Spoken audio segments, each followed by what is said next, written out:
PNS kerja 30 tahun, uang JHT sekitar 60 juta. Rencana perubahan sistem pensiun PNS dari berbasis Pay as you go menjadi pilih pundit masih dalam kajian pemerintah. Kepala Bidang Kesra dan Pensiun Badan Kepegawaian Daerah BKD DKI Jakarta Ety Agustiani menuturkan sejatinya pihaknya mendukung seluruh skema yang akan dilakukan pemerintah pusat dalam kalkulasi yang nantinya akan ditetapkan.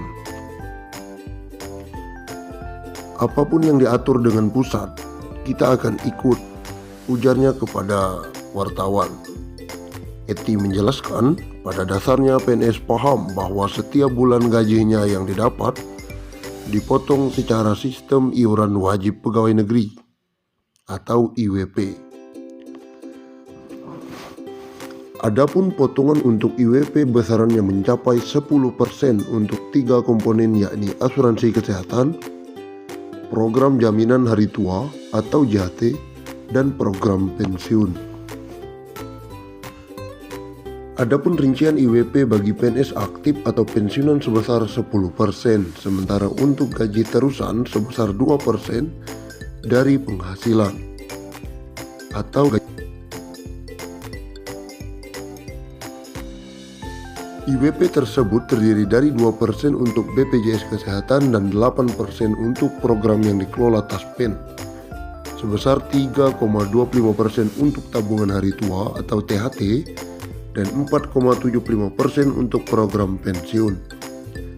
Seluruhnya jika dijumlah mencapai 10%. Skema yang baru memang masih RPP, itu yang dari penghasilan, bukan gaji. Kami menunggu dari pusat skema yang baru yang masih RPP, itu jelasnya. Dia juga tak menampik pernyataan Menpan RB yang menyatakan bahwa manfaat yang diberikan pada PNS sangat kecil. Bagi Ety, kecilnya manfaat yang diterima itu disebabkan karena potongan yang dikenakan selama ini juga masih dalam jumlah yang sangat kecil. Karena iurannya kecil ketika ditabung kecil, jadi seimbang, yang dikumpulin kecil dapatnya kecil. Dia melanjutkan, ketika nantinya skema RPP yang baru akan muncul dengan pemotongan yang lebih besar, maka otomatis manfaat yang didapat akan menjadi lebih besar. Ety menganalogikan, nantinya ketika seorang PNS pensiun, dia akan mendapatkan komponen dari PNS atau potongan dana kelola yang masuk ke Taspen itu. Komponen THT akan dibayarkan sekali ketika pensiun dan komponen program pensiun yang akan didapat tiap bulan. Dengan kecilnya presentasi pemotongan, dia pun tak heran bahwa manfaat yang didapat pun sangat kecil. Sebagai gambaran, misal ada pegawai yang sudah 30 tahun kerja terhitung mulai dari CPNS sampai pensiun, itu kan masa kerjanya sekitar 30 tahun. Nanti dia paling mendapat uang JHT itu sekitar 58 sampai 60 jutaan saja. Kecil memang.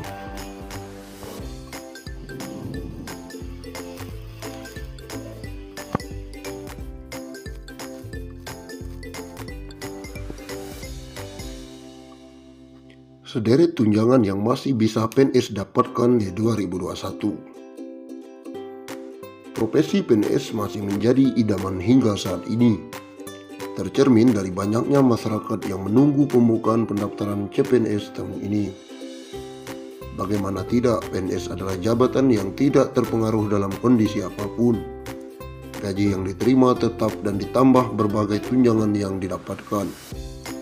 Sebut saja tunjangan yang paling terbaru adalah gaji ke-13 yang diterima pada bulan ini. Meski ada pandemi COVID-19, namun PNS tepat mendapatkan tunjangan tersebut. Ada juga tunjangan kinerja yang diterima beberapa PNS seperti Direktorat Jenderal Pajak. PNS DJP Kementerian Keuangan akan mendapatkan tukin sesuai dengan pencapaian masing-masing KPP-nya yang diterima pada bulan Juli setiap tahunnya. Adapun tukin DJP ditentukan oleh Peraturan Presiden Perpres Nomor 37 Tahun 2015 di mana tunjangan terendah ditetapkan sebesar Rp5.361.000 untuk level jabatan pelaksana dan tertinggi sebesar Rp117.375.000 untuk level jabatan tertinggi di DJP, misalnya Eselon 1 atau Direktur Jenderal Pajak. Tunjangan terbaru adalah untuk PNS yang berada di Kementerian Pariwisata dan Ekonomi Kreatif. Ini tertuang dalam Peraturan Presiden Nomor 54 Tahun 2021 tentang tunjangan kinerja pegawai di lingkungan Kementerian Pariwisata dan Ekonomi Kreatif yang diteken Jokowi pada 8 Juni 2021. Dalam aturan ini disebutkan bahwa PNS Kemenparekraf akan mendapatkan tunjangan kinerja setiap bulannya di luar penghasilan tetap atau gaji pokok. Tukin diberikan setelah mempertimbangkan penilaian reformasi birokrasi, capaian kinerja organisasi dan individu. Besaran tukin akan diberikan sesuai jenjang jabatan. Dalam lampiran Perpres disertakan besaran tukin dari yang terbesar 33,2 juta untuk jenjang tertinggi 2,5 juta untuk yang terendah. Menteri akan mendapatkan 150% dari tukin jabatan tertinggi di instansi tersebut dan terhitung sejak Januari 2020. Sementara pajak menghasilkan akan dibebankan ke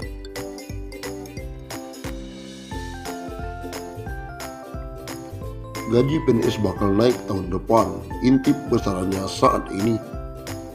Rencana kenaikan gaji pokok pegawai negeri sipil tahun depan ramai diperbincangkan. Kabar baik karena sudah beberapa tahun gaji PNS tidak naik. Kenaikan gaji pokok PNS terakhir kali dilakukan pada awal tahun 2019. Kenaikan ini diumumkan pada nota keuangan di bulan Agustus 2018 oleh Presiden Joko Widodo. Kenaikan gaji pokok PNS pada saat itu dipukul rata 5% untuk semua abdi negara yang aktif dan pensiunan, baik di pemerintah pusat maupun daerah. Saat itu, Kementerian Keuangan selaku bendahara negara pun mengaku telah menyiapkan alokasi anggaran untuk kenaikan gaji pokok tersebut 5 triliun hingga 6 triliun. Dengan demikian, hingga saat ini sudah 2 tahun PNS tidak merasakan kenaikan gaji. Hal inilah menjadi alasan banyak yang menduga kenaikan gaji pokok PNS akan dilakukan tahun depan. Saat dikonfirmasi, Direktur Jenderal Anggaran Kementerian Keuangan Isa Ratmawarta memilih untuk tidak memberikan detail mengenai rencana kenaikan gaji PNS yang beredar. Ia meminta agar menunggu diumumkan oleh Presiden Joko Widodo di Agustus mendatang.